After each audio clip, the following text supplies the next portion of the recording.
오늘 정말 흥미로운 걸 하나 파헤쳐 볼까 합니다. 한 조직이 1년 중 가장 정신없는 달, 바로 12월을 어떻게 완벽하게 장악하고 이걸 다음의 성공의 발판으로 삼는지에 대한 아주 치밀한 작전 계획서인데요. 이 전략을 같이 한번 해부해 보면서 우리 모두에게 적용할 수 있는 원칙들을 찾아보시죠. 바로 이 질문. 이게 오늘 우리가 풀어볼 핵심 문제입니다. 매년 12월만 되면 마무리할 일, 또 새로 시작할 일이 막 뒤엉켜서 그야말로 혼돈 그 자체잖아요. 이 정신없는 상황 속에서 어떻게 기회를 잡을 수 있을지 지금부터 그 비결을 알려드리겠습니다. 자, 그럼 먼저 12월이 도대체 왜 그렇게 힘든지부터 한번 정의해보죠. 저는 12월을 압력솥이라고 부르고 싶어요. 말 그대로 서로 다른 종류의 압력이 한꺼번에 최고조에 달해서 정말 터지기 일보 직전인 상태인 거죠. 보시는 것처럼 12월은 마치 세 군데서 동시에 전쟁을 치르는 것과 같아요. 첫 번째 전선은 현재, 당장 눈앞에 기말고사를 끝내야 하죠. 두 번째는 가까운 미래, 바로 코앞에 닥친 겨울방학을 준비해야 하고요. 그리고 마지막 세 번째는 장기적인 미래, 그러니까 내년 한 해 농사 전체를 결정하는 큰 그림을 그려야 합니다. 이 세 가지가 한정된 시간과 에너지를 놓고 싸우니까 우리가 녹초가 될 수밖에 없는 겁니다. 그럼 이 난장판 같은 혼돈을 어떻게 질서로 바꿀 수 있을까요? 네, 해답은 바로 마스터 플랜입니다. 지금부터 이 비장의 무기가 어떻게 설계되었는지 한번 뜯어보겠습니다.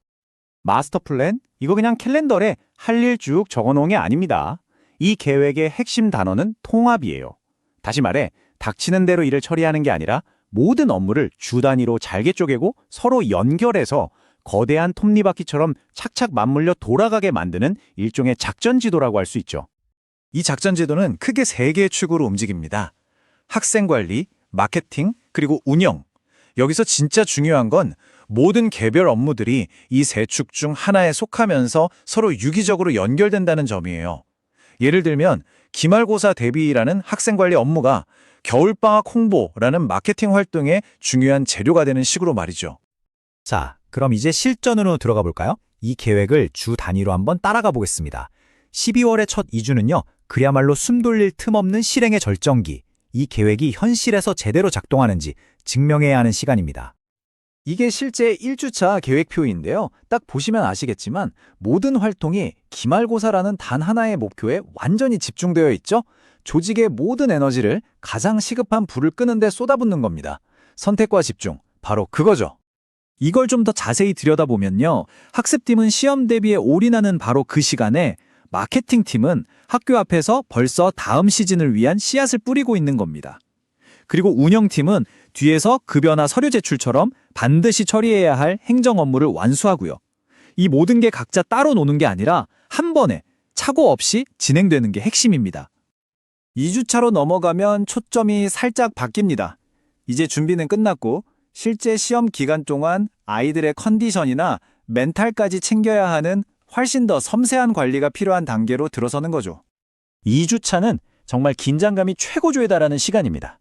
한쪽에선 학생들이 시험을 치르고 있는데 다른 한쪽에선 겨울 프로그램의 1차 등록을 마감해야 해요. 바로 이 순간이 압력솥이 폭발하기 일보 직전인 거죠. 만약 이런 마스터 플랜이 없다면요, 아마 우왕좌왕하다가 둘 다 놓치기 십상일 겁니다.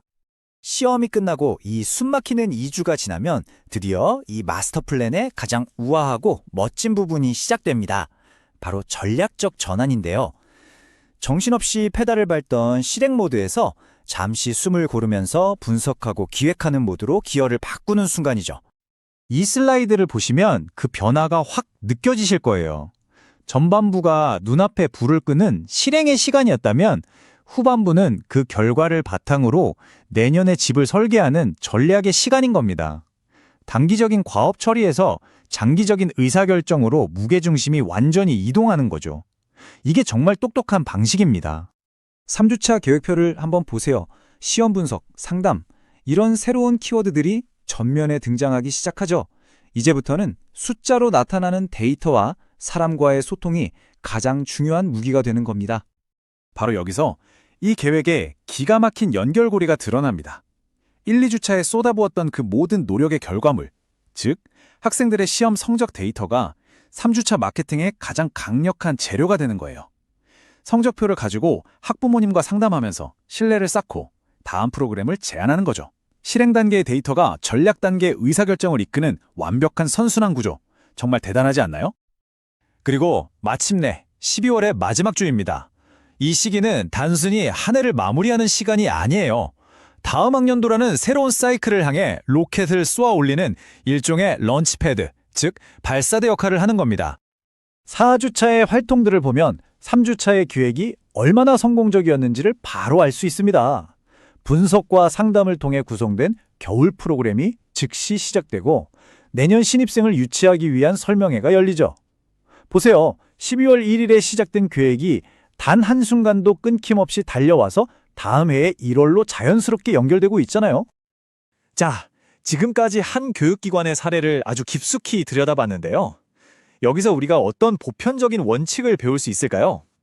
여러분의 프로젝트나 개인적인 목표에 바로 적용할 수 있는 청사진으로 한번 정리해 보겠습니다. 딱 4단계로 요약할 수 있습니다. 첫째, 내가 처한 상황에서 어떤 목표들이 서로 부딪히고 있는지, 가령 현재와 미래처럼 그걸 명확하게 정의하세요. 둘째, 관련된 모든 부서나 기능들을 하나의 큰 계획 안에 통합시키세요.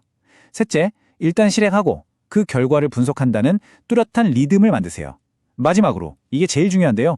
앞 단계의 실행에서 나온 데이터를 다음 단계의 전략적 결정을 내리는데 반드시 활용해야 합니다. 결국 이 마스터 플랜의 철학은 이 한 문장으로 정리됩니다. 연말에 그 엄청난 압박감과 에너지를 그저 버텨내는 데 쓰지 말고 그 힘을 역으로 이용해서 다음 해를 위한 더 단단한 기초를 쌓는 전환점으로 삼는 것. 이것이 바로 전략적 운영의 정수라고 할 수 있겠습니다. 오늘 함께 살펴본 이 분석이 여러분에게도 좋은 영감을 주었기를 바랍니다. 자, 이제 여러분의 가장 중요하고 또 복잡한 다음 목표를 한번 떠올려 보세요.